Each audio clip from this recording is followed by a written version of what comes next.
Super Saravana stores.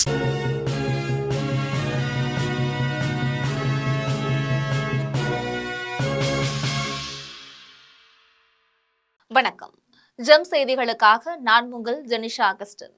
இந்திய நேரப்படி இரவு 8:30 மணி செய்திகள். முதலில் ஜெம் தலைப்பு செய்திகளை காணலாம். ஊழல் செய்யும் திமுகவை ஆட்சியை விட்டு அகற்ற தமிழ்நாட்டு மக்கள் தீர்மானித்து விட்டதாக பிரதமர் மோடி பேச்சு. ஊழல் செய்து அமைச்சர்கள் சுருட்டும் பணம் ஒரே குடும்பத்துக்கு தான் செல்வதாக குற்றச்சாட்டு. தமிழ்நாட்டில் 5650 கோடி ரூபாய் மதிப்பிலான முடிவுற்ற திட்டங்களை தொடங்கி வைத்தார் பிரதமர் மோடி. 2 அமிர்த பாரத் ரயில்கள், 2 விரைவு ரயில்கள் உள்ளிட்ட 5 புதிய ரயில்களை கொடியசைத்து தொடங்கி வைத்தார்.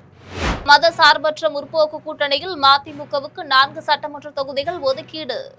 மதிமுக பொதுச் செயலாளர் வைகோவும் திமுக தலைவர் ஸ்டாலினும் உடன்பாடு. மக்களவைத் தலைவர் ஓம் பிர்லாவுக்கு எதிராக எதிர்க்கட்சிகள் கொண்டு வந்த நம்பிக்கையில்லா தீர்மானம் தோல்வி. தீர்மானத்தின் மீதான விவாதத்திற்கு பின்னர் குரல் வாக்கெடுப்பில் ஆளும் கட்சியினரால் முறியடிப்பு. இனி விரிவான செய்திகளை காணலாம். தமிழ்நாட்டு மக்கள் வளர்ச்சியை விரும்புவதாகவும் ஊழல் செய்யும் திமுகவை ஆட்சியை விட்டு அகற்ற தமிழ்நாட்டு மக்கள் தயாராகிவிட்டதாக பிரதமர் நரேந்திர மோடி தெரிவித்துள்ளார். திருச்சிராப்பள்ளி பஞ்சப்பூரில் தேசிய ஜனநாயக கூட்டணி சார்பில் நடைபெற்றுள்ள பொதுக்கூட்டத்தில் பிரதமர் நரேந்திர மோடி கலந்து கொண்டு பேசினார். அப்போது காங்கிரஸ் திமுக கூட்டணி ஆட்சியில் வழங்கியதை விட தமிழ்நாட்டுக்கு 4 மடங்கு அதிக நிதி ஒதுக்கியுள்ளதாக கூறினார். தமிழகத்தில் தேசிய நெடுஞ்சாலை பணிகளுக்கு 57,000 கோடி ரூபாய் நிதி ஒதுக்கியுள்ளதாக தெரிவித்துள்ளார். திமுக ஒரே குடும்பத்துக்காக ஆட்சி செய்வதாகவும் விஞ்ஞான ஊழலுக்கு பெயர் போனது திமுக என்றும் குற்றம் சாட்டினார். திருச்சியை சேர்ந்த அமைச்சர் KN நேரு அரசு வேலைக்கு லஞ்சம் பெற்று மோசடி செய்துள்ளதாகவும் குற்றம் சாட்டினார். இந்த மோசடி பணம் எல்லாம் ஒரு குடும்பத்துக்கே செல்வதாகவும் கூறினார். திமுக ஆட்சியில் பெண்கள், குழந்தைகளுக்கு எதிரான பாலியல் குற்றங்கள் அதிகரித்து வருவதாகவும் சட்ட ஒழுங்கு சீர்குலைந்துள்ளதாகவும் பிரதமர் மோடி குற்றம் சாட்டினார். திமுக ஆட்சியை அகற்ற தமிழ்நாட்டு மக்கள் தயாராகிவிட்டதாகவும் அவர் கூறினார்.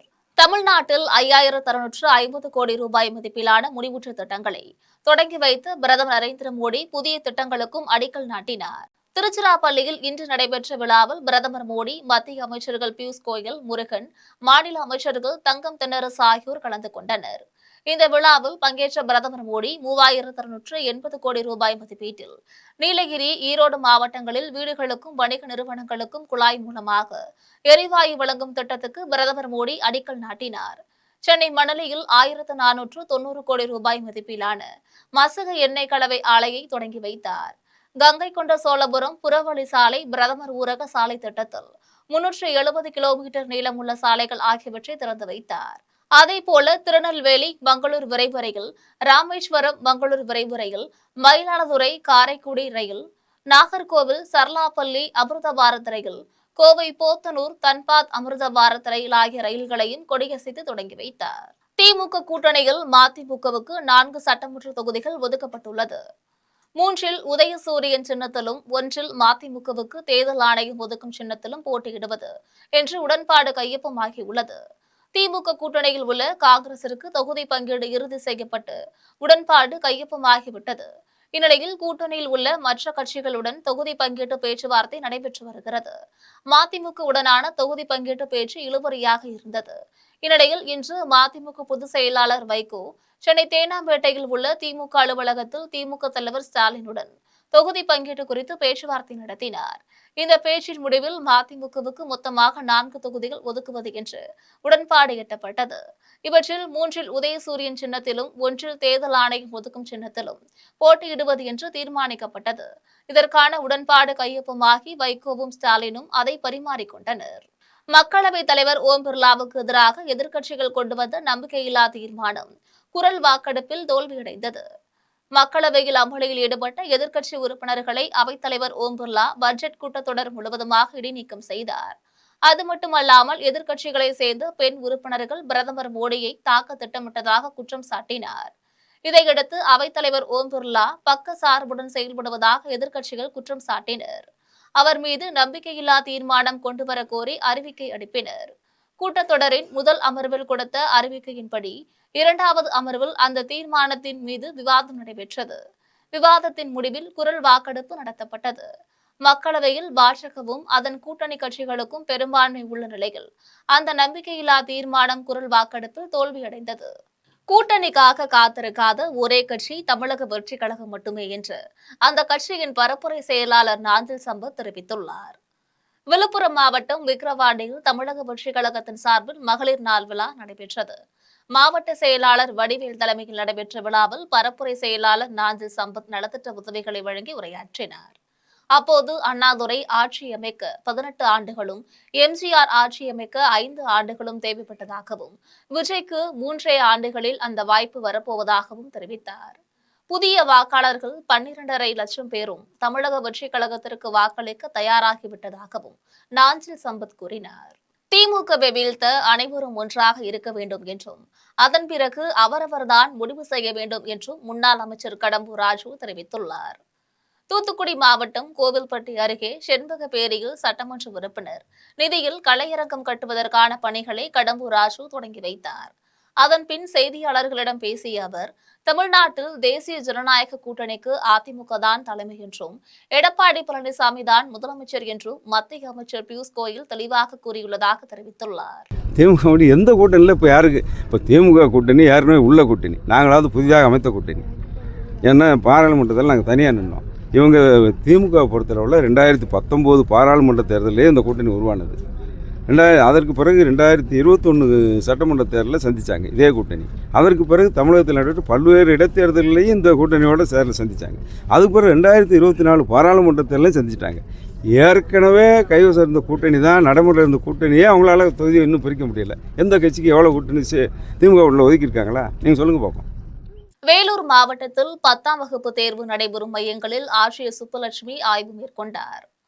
வேலூர் மாவட்டத்தில் 10ஆம் வகுப்பு தேர்வை 18,411 மாணவ மாணவிகள் எழுதுகின்றனர்.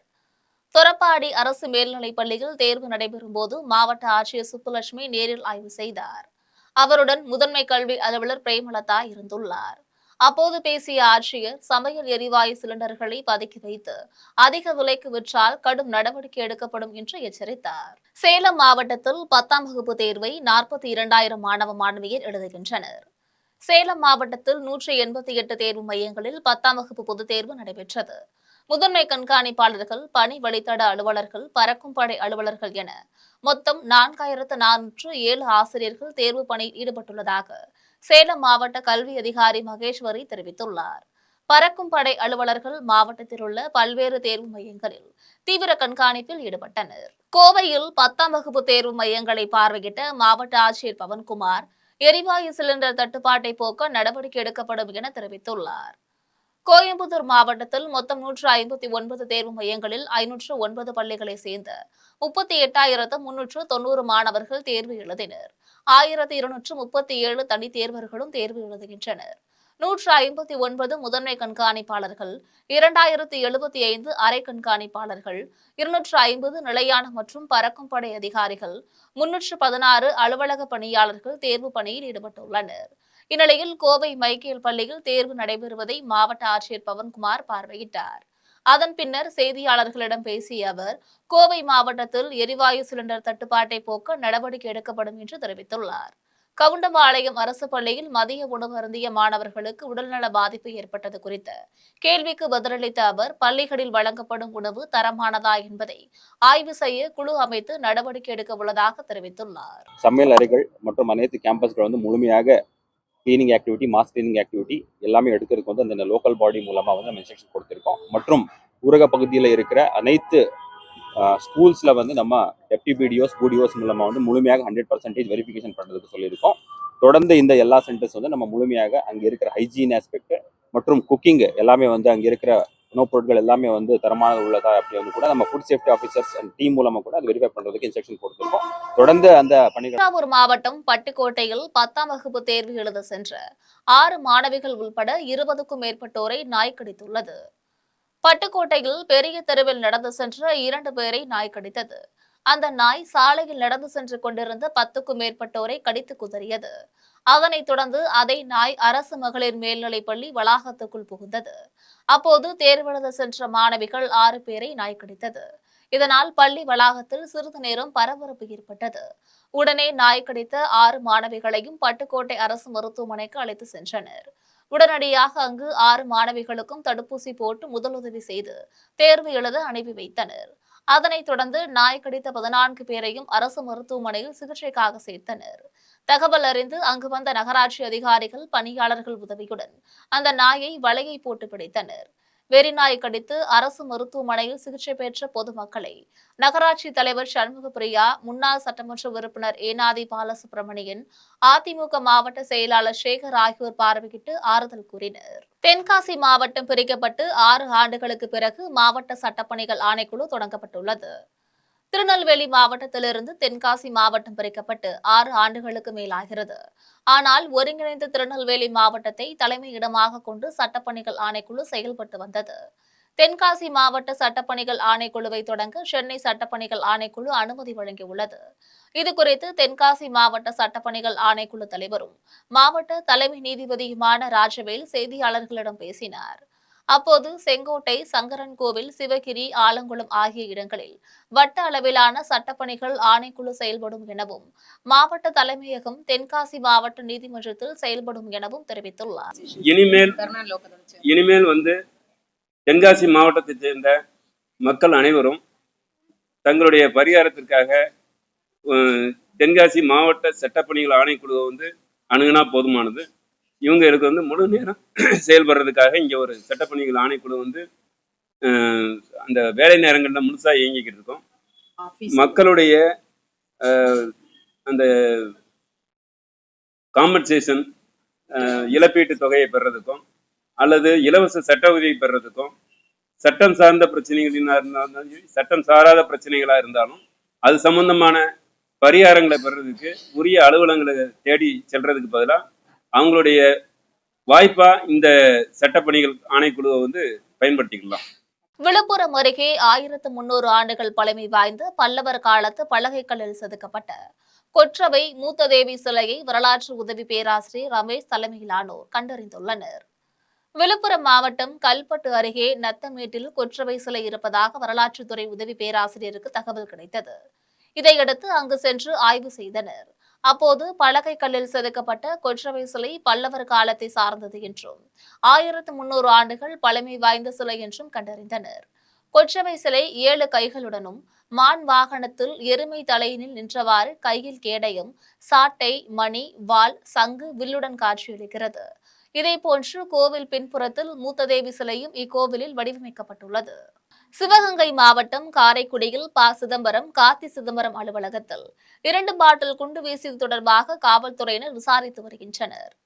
காரைக்குடி சுப்பிரமணியபுரம் முதல் வீதியில் ப. சிதம்பரம், கார்த்தி சிதம்பரம் அலுவலகம் செயல்பட்டு வருகிறது. இன்று காலை அலுவலகத்தை திறந்தபோது வாயில் முன்பு 2 இடங்களில் பாட்டில் உடைந்து எரிந்த நிலையில் சிதறி கிடந்துள்ளது. இதையடுத்து சட்டமன்ற உறுப்பினர் மாங்குடி, காங்கிரஸ் கட்சியினர் காவல்துறைக்கு தகவல் தெரிவித்தனர். அருகிலுள்ள வீடுகளில் கண்காணிப்பு கேமராக்களில் பதிவான காட்சிகளை காவல்துறையினர் ஆய்வு செய்து வருகின்றனர். ஈரானில் அயத்துல்லா கமீனி ஆட்சி கொடூரமானது என்று கார்த்தி சிதம்பரம் பேசியிருந்தார். அதனை கண்டித்து சமூக வலைதளங்களில் பலர் கருத்துக்களை பதிவிட்டிருந்தனர். சுவரொட்டிகளும் ஒட்டினர். இந்நிலையில் இந்த தாக்குதல் நடைபெற்றுள்ளது. விருதுநகர் மாவட்டம் காரியாபட்டி அருகே சாலையில் இருசக்கர வாகனத்தில் சென்று கொண்டிருந்த முன்னாள் ஊராட்சி தலைவரை வெட்டி கொன்ற கும்பல் தப்பி சென்றுள்ளது. காரியாபட்டி அருகே உள்ள வரலொட்டி முன்னாள் ஊராட்சி தலைவர் திருப்பதி நேற்றிரவு 9:30 மணிக்கு இருசக்கர வாகனத்தில் சென்று கொண்டிருந்தார். அப்போது அங்கே வந்த 4 பேர் அவரை அரிவாளால் சரமாரியாக வெட்டியுள்ளனர். இதில் அவர் நிகழ்விடத்திலேயே பரிதாபமாக உயிரிழந்தார். இதையடுத்து குற்றவாளிகளை கைது செய்ய கோரி திருப்பதியின் உறவினர்கள் விருதுநகர் கல்குறிச்சி சாலையில் மறியலில் ஈடுபட்டனர். குற்றவாளிகளை கைது செய்வோம் என்று உறுதியளித்ததால் போராட்டக்காரர்கள் மறியலை கைவிட்டனர். மயிலாடுதுறையில் செய்வினை இருப்பதாக கூறி தாலி சங்கிலியை பறித்து சென்றவரை காவல்துறையினர் மேல்மருவத்தூரில் கைது செய்தனர். மயிலாடுதுறை மாவட்டம் பழைய கூடலூரில் வீட்டில் செய்வினை இருப்பதாக கூறி கண்ணகி என்பவரிடம் 5 பவுன் தங்க சங்கிலியையும் மோதிரத்தை ஒருவன் ஏமாற்றி பறித்து சென்றான். இதுகுறித்த புகாரின் அடிப்படையில் விசாரித்த காவல்துறையினர் சேலத்தை சேர்ந்த சுதாகரை மேல்மருவத்தூரில் கைது செய்தனர். அவரிடமிருந்து திருடப்பட்ட நகைகள் மற்றும் குற்றத்திற்கு பயன்படுத்தப்பட்ட இருசக்கர வாகனம் ஆகியவற்றை பறிமுதல் செய்தனர்.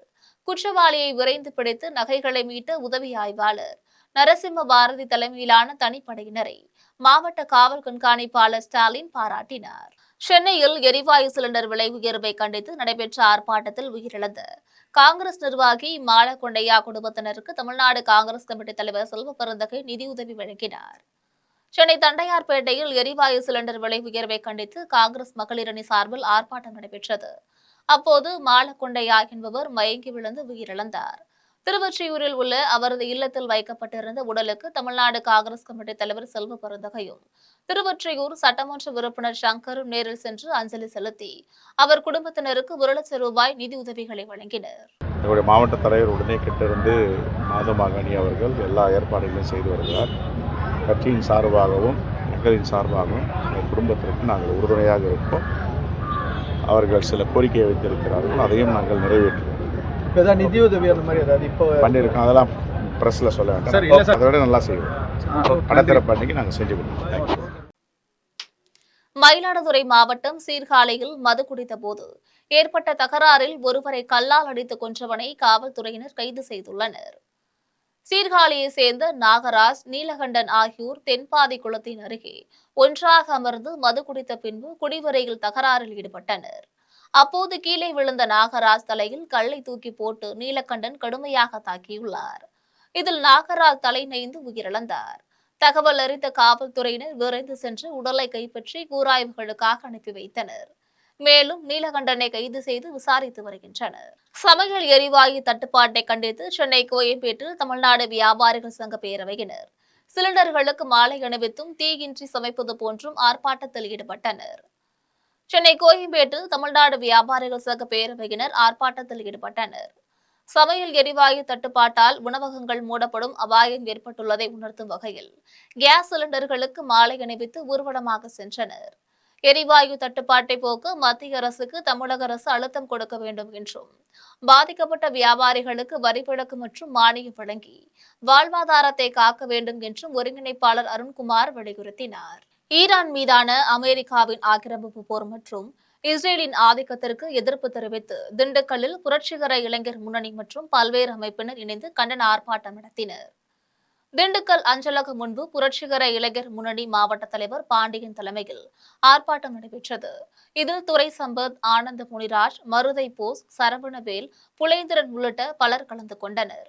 இந்த ஆர்ப்பாட்டத்தில் ஈரான் மீதான ஆக்கிரமிப்பு போரை அமெரிக்கா நிறுத்தவும், எண்ணெய் வளத்திற்காக வளைகுடா நாடுகள் மீது தாக்குதல் நடத்துவதை கைவிடவும் வலியுறுத்தினர். மனித படுகொலைகளை நிகழ்த்தும் அமெரிக்க இஸ்ரேல் ஆதிக்கத்திற்கு மத்திய மோடி அரசு துணை போகக்கூடாது எனவும் வலியுறுத்தி முழக்கங்கள் எழுப்பப்பட்டன. தூத்துக்குடி அருகே 12ஆம் வகுப்பு மாணவி காட்டு பகுதியில் பாலியல் வன்கொடுமை செய்யப்பட்டு கொல்லப்பட்ட நிலையில் குற்றவாளியை கைது செய்ய கோரி ஊர் மக்கள் சாலை மறியலில் ஈடுபட்டனர். தூத்துக்குடி மாவட்டம் வேடநத்தத்தை சார்ந்த 12ஆம் வகுப்பு மாணவியை நேற்று இரவு முதல் காணவில்லை என அவரது உறவினர்கள் தேடி வந்தனர். இந்நிலையில் காட்டு பகுதியில் பாலியல் வன்கொடுமை செய்யப்பட்டு அந்த மாணவி கொல்லப்பட்டு கிடந்தார். இந்த வன்கொடுமையையும் கொலையையும் செய்துவிட்டு தப்பி சென்ற கொலையாளிகள் யார் என காவல்துறையினர் தீவிரமாக விசாரித்து வருகின்றனர். இந்நிலையில் இதில் தொடர்புடைய குற்றவாளிகளை உடனடியாக கைது செய்ய கோரி அப்பகுதி மக்கள் போராட்டத்தில் ஈடுபட்டு வருகின்றனர். போராட்டம் நடத்தி வரும் ஊர் மக்களிடம் காவல்துறையினர் பேச்சுவார்த்தை நடத்தி வருகின்றனர். குற்றவாளிகளை கண்டறிந்து கைது செய்ய நடவடிக்கை எடுத்து வருவதாக அவர்களிடம் காவல்துறையினர் தெரிவித்தனர். இதனால் அப்பகுதியில் பெரும் பரபரப்பு நிலவியது. தமிழ்நாட்டில் போதைப் பொருள்களின் புழக்கம் அதிகரித்துள்ளதாகவும் சட்டம் ஒழுங்கு சீர்குலைந்துள்ளதாகவும் பாமக தலைவர் அன்புமணி குற்றம் சாட்டியுள்ளார். கடலூர் மாவட்டம் வேப்பூரில் பாமக மாவட்ட செயலாளர் கார்த்திகேயன் தலைமையில் அன்புமணிக்கு வரவேற்பு அளிக்கப்பட்டது. அப்போது செய்தியாளர்களிடம் பேசிய அவர், தமிழகத்தில் போதைப்பொருள் புழக்கத்தால் சட்டம் ஒழுங்கு சீர்கெட்டுள்ள நிலையில் முதலமைச்சர் விளம்பரங்களில் மட்டுமே கவனம் செலுத்துவதாக சாடினார். மேலும் மாநிலத்தின் கடன் சுமை, தரமற்ற உள்கட்டமைப்பு மற்றும் திமுகவில் நிறைவேற்றப்படாத சிலிண்டர் மானிய வாக்குறுதி ஆகியவற்றை விமர்சனம் செய்தார். வரும் சட்டமன்ற தேர்தலில் தேசிய ஜனநாயக கூட்டணி 200க்கும் மேற்பட்ட இடங்களில் வெற்றி பெறும் என அன்புமணி நம்பிக்கை தெரிவித்தார். எல்லாத்துலயும் லஞ்சம், ஊழல், கொள்ள அடிச்சுக்கிட்டு அந்த பணத்தை வச்சுக்கிட்டு ஏதோ தேர்தலில் கொடுத்துட்டு வெற்றி பெறலான்னு அந்த கனவுல இருக்கிறார். தினம் விளம்பரப்படுத்திட்டு இருக்கிறார். நிச்சயமா மக்கள் கோபத்தில் இருக்கிறாங்க. இன்னைக்கு நாங்களாம் இதுக்கு திருச்சிக்கு போயிட்டு இருக்கிறோம். பிரதமர் அவர்கள் வரவேற்கின்றார். மிகப்பெரிய ஒரு பொது கூட்டம் இது. எங்கள் கூட்டணி அனைத்து இந்திய அண்ணா திராவிட முன்னேற்ற கழகம் தலைமையிலான தேசிய ஜனநாயக கூட்டணி மிகப்பெரிய வெற்றி பெறும். அந்த தேர்தலில் குறைந்தது நாங்கள் 200 தொகுதிகளில் நாங்கள் வெற்றி பெறுவோம். இது உறுதி. மக்கள் முடிவு செய்து விட்டார்கள். அந்த வகையில் தான் மக்களுடைய எண்ணங்கள் இருக்கிறது. அந்த கூட்டத்துக்கு நான் இப்ப சந்திக்கிறேன். விருதுநகர் மாவட்டம் அருப்புக்கோட்டை மக்களின் குடிநீர் தேவையை நிறைவு செய்ய கட்டங்குடியில் அமைக்கப்பட்ட புதிய சுத்திகரிப்பு நிலையத்தை நகர்மன்ற தலைவர் சுந்தரலட்சுமி ஆய்வு செய்தார். அருப்புக்கோட்டை நகராட்சியில் வைகை குடிநீரை தூய்மைப்படுத்த கட்டங்குடியில் 4 கோடியே 95 லட்சம் ரூபாய் மதிப்பீட்டில் அமைக்கப்பட்ட புதிய சுத்திகரிப்பு நிலையம் பயன்பாட்டிற்கு வந்துள்ளது. அமைச்சர்கள் KN நேரு, சாத்தூர் ராமச்சந்திரன் ஆகியோரால் திறந்து வைக்கப்பட்ட இந்த நிலையத்தில் மணிக்கு 1 லட்சம் லிட்டர் குடிநீரை சுத்திகரிக்கும் வசதி உள்ளது. இந்நிலையில் நகரமன்ற தலைவர் சுந்தரலட்சுமியும் நகரமன்ற உறுப்பினர்களும் இந்த நிலையத்திற்கு நேரில் சென்று குடிநீரில் உள்ள கழிவுகள் மற்றும் நுண்ணுயிரிகள் நீக்கப்படும் விதம் குறித்து அதிகாரிகளிடம் கேட்டறிந்தனர். தேனி மாவட்டம் ஆண்டிப்பட்டி உசிலம்பட்டியில் அங்கன்வாடி மையத்தை சட்டமன்ற உறுப்பினர் மகாராஜன் திறந்து வைத்தார். ஆண்டிப்பட்டி சட்டமன்ற தொகுதிக்கு உட்பட்ட உசிலம்பட்டி ஊராட்சியில் பொதுமக்கள் கோரிக்கையை ஏற்று 17 லட்சம் ரூபாய் மதிப்பீட்டில் கட்டப்பட்ட புதிய அங்கன்வாடி மையத்தை சட்டமன்ற உறுப்பினர் மகாராஜன் திறந்து வைத்தார். இதனைத் தொடர்ந்து நடைபெற்ற நிகழ்ச்சியில் பெண்கள் உட்பட 50க்கும் மேற்பட்டோர் திமுகவில் இணைந்தனர். நிகழ்ச்சியில் திமுக நிர்வாகிகள் மற்றும் பொதுமக்கள் திரளாக கலந்து கொண்டனர். சேலம் மாவட்டம் தலைவாசல் அரசு கலைக்கல்லூரியில் நடைபெற்ற வேலைவாய்ப்பு முகாமில் 50க்கும் மேற்பட்ட நிறுவனங்கள் பங்கேற்று 500க்கும் மேற்பட்ட பட்டதாரிகளுக்கு பணி ஆணைகள் வழங்கப்பட்டன. சேலம் மாவட்டம் தலைவாசல் அரசு கலைக்கல்லூரியும் மேஜிக் பஸ் இந்தியா பவுண்டேஷன் இணைந்து நடத்திய வேலைவாய்ப்பு முகாமில் 50க்கும் மேற்பட்ட முன்னணி நிறுவனங்கள் பங்கேற்றன.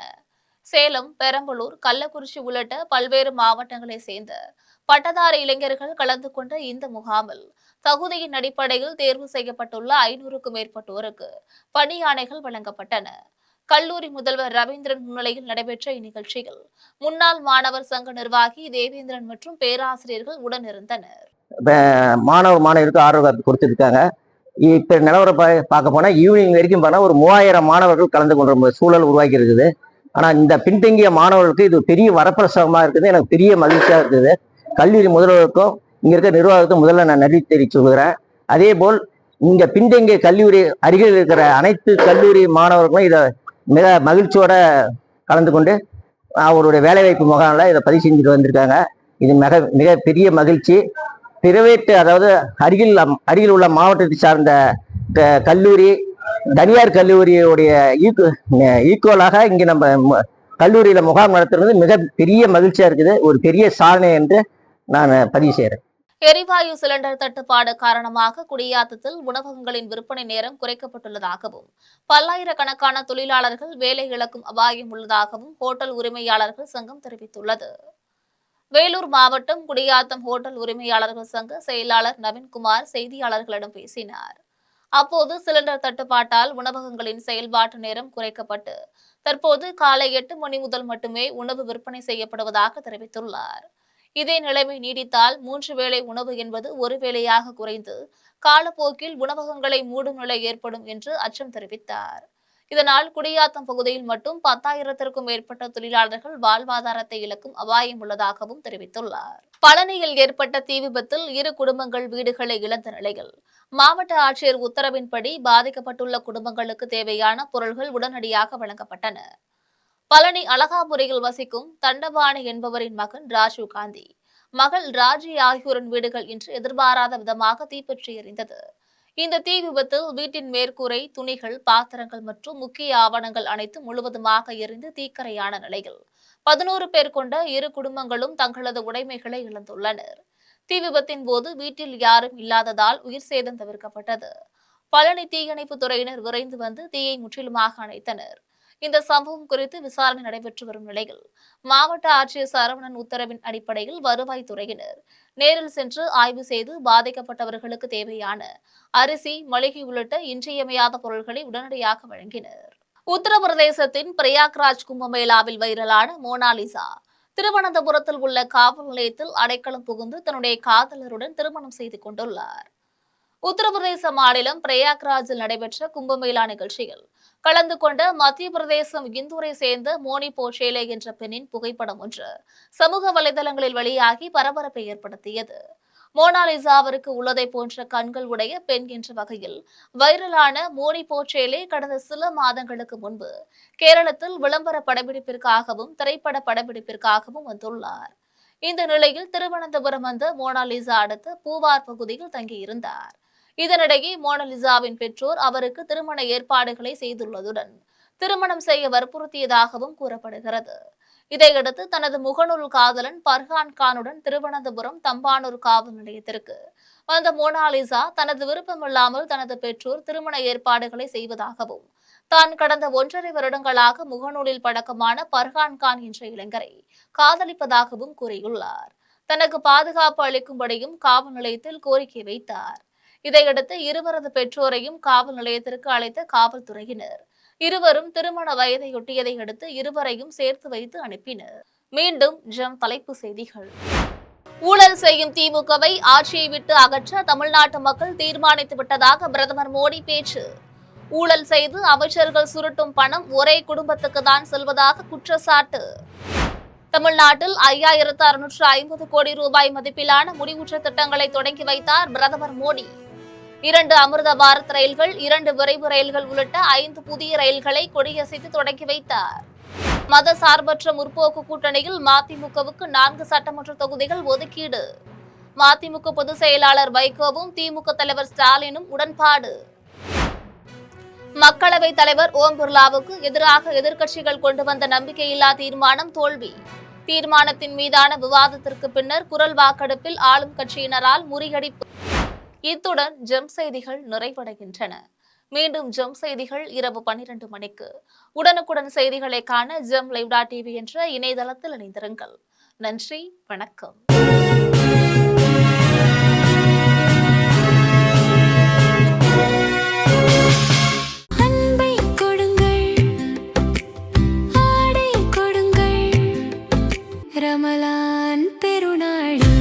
Super Sarvana Stores.